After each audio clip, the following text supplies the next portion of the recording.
Kaisang menyebut ia naik jet pribadi nebeng teman. Kaisang tidak datang ke Gedung Merah Putih KPK, melainkan ke Gedung Lama KPK yang menjadi kantor Dewan Pengawas KPK pada Selasa siang. Kaisang bilang kedatangannya bukan karena panggilan KPK. Ia datang atas inisiatif pribadi untuk mengklarifikasi jet pribadi yang ia tumpangi bersama sang istri Erina Gudono ke Amerika Serikat beberapa waktu lalu. Kaisang juga mengklaim jet pribadi itu milik teman dan ia hanya nebeng atau menumpang. Saya datang ke sini bukan karena undangan, bukan karena panggilan, tapi inisiatif saya sendiri. Dan tadi saya juga di dalam mengklarifikasi mengenai perjalanan saya di tanggal 18 Agustus ke Amerika Serikat yang numpang atau bahasa bedanya nebeng pesawatnya teman saya. Deputi Bidang Pencegahan KPK Pahala Nainggolan menyatakan Kaisang Pangarep sudah mengisi formulir penerimaan gratifikasi. Sesuai prosedur ada permintaan keterangan tambahan untuk melengkapi kronologi penerimaan gratifikasi. Kata Pahala, KPK akan menganalisis status laporan gratifikasi Kaisang dalam 30 hari ke depan sebelum menetapkan apakah gratifikasi milik negara atau milik pribadi. Jika fasilitas jet pribadi dinyatakan di ranah negara, maka akan ada nilai yang harus diganti oleh Kaisang. Pertama yang kita lakukan adalah meminta keterangan tambahan tentang kronologis dari apa yang dilaporkan sebagai penerimaan gratifikasi dalam status sebagai anak penyelenggara negara. Sesudah kronologisnya kita dapat gitu, dan seperti biasa kita punya waktu 30 hari untuk menganalisa sebelum menetapkan apakah ini milik negara atau milik yang bersangkutan. Kalau milik negara maka dinilai gitu ya, fasilitas itu berapa nilainya dan nanti akan diganti dalam bentuk uang. Tapi kalau dibilang ini milik yang bersangkutan ya sudah gitu. Laporannya ya begitu saja gitu.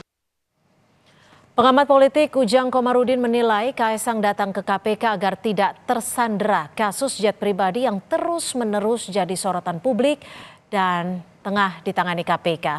Menurut Ujang, mau tak mau Kaisang harus memberi klarifikasi untuk meredam kritik negatif yang bisa berpengaruh terhadap karir politiknya ke depan.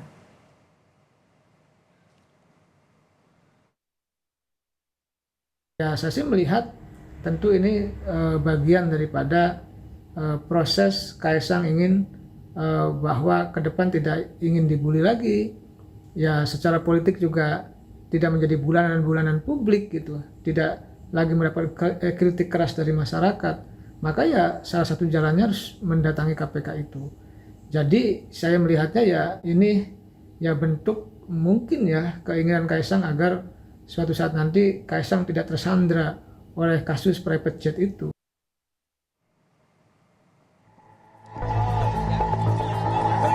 Usai sebulan dugaan gratifikasi jet pribadi jadi sorotan, Kaisang Pangarep akhirnya muncul ke gedung KPK atas inisiatif pribadi. Juru bicara Ketua Umum PSI, Francine Wijaya, menyebut Kaisang datang ke KPK untuk berkonsultasi mengenai laporan gratifikasi dan kemudian mengisi formulir gratifikasi laporan gratifikasi. Dokumen apa yang diserahkan kepada Pak? Tadi Mas Kaisang mengisi formulir gratifikasi, nanti tinggal menunggu arahan dan petunjuk dari KPK. Berarti tadi sifatnya klarifikasi atau hanya konsultasi? Dari keterangan konsultasi, ya kan, konsultasi, kemudian diarahkan untuk mengisi formulir gratifikasinya, nanti biar KPK nanti akan menentukan apakah itu termasuk gratifikasi atau tidak. Sebelum kedatangan Kaisang, KPK sempat maju mundur untuk meminta klarifikasi. Belakangan KPK tak jadi meminta klarifikasi dan mengalihkan penanganannya dari Direktorat Gratifikasi ke Direktorat Pelayanan Laporan dan Pengaduan Masyarakat. Beberapa kali pula Ketua KPK Nawawi Pomolango angkat bicara. Terakhir, pekan lalu, Nawawi menyebut KPK punya mekanisme sendiri menindaklanjuti laporan dugaan gratifikasi jet pribadi yang masuk ke lembaganya. Kita sudah memiliki itu prosedur operasional baku seperti apa kalau ada laporan dan lain sebagainya gitu, tidak perlu dipersyaratkan bahwa ini penyelenggara negara atau apa, kita bisa melakukan itu. Betul-betul ini hanya semacam prosedur administrasinya aja gitu. Enggak ada sama sekali kita kemudian bilang ini gara-gara tekanan. Kalau tekanan itu kita menghentikan itu semua gitu. Enggak ada masalah sebenarnya. Yang kami bisa pastikan bahwa proses itu masih berlangsung dan itu dilaksanakan oleh Direktorat PLPM. Kan siapapun mereka, kita nggak terlalu membeda-bedain sih gitu. Sebelumnya Presiden Jokowi juga merespon singkat di tengah gencarnya sorotan publik atas dugaan gratifikasi jet pribadi Kaisang. Jokowi mengatakan semua warga negara sama di mata hukum. Ya, semua warga negara sama di mata hukum. Ya, itu aja. Ya, terima kasih. Dugaan gratifikasi jet pribadi Kaisang dan sang istri Erina Gudono mencuat berbarengan dengan unjuk rasa besar-besaran revisi Undang-Undang Pilkada yang dianggap mengangkangi putusan MK. Kaisang yang jadi sorotan sempat menghilang di media sosial saat publik mendesak KPK turun tangan. Tim Liputan, Kompas TV.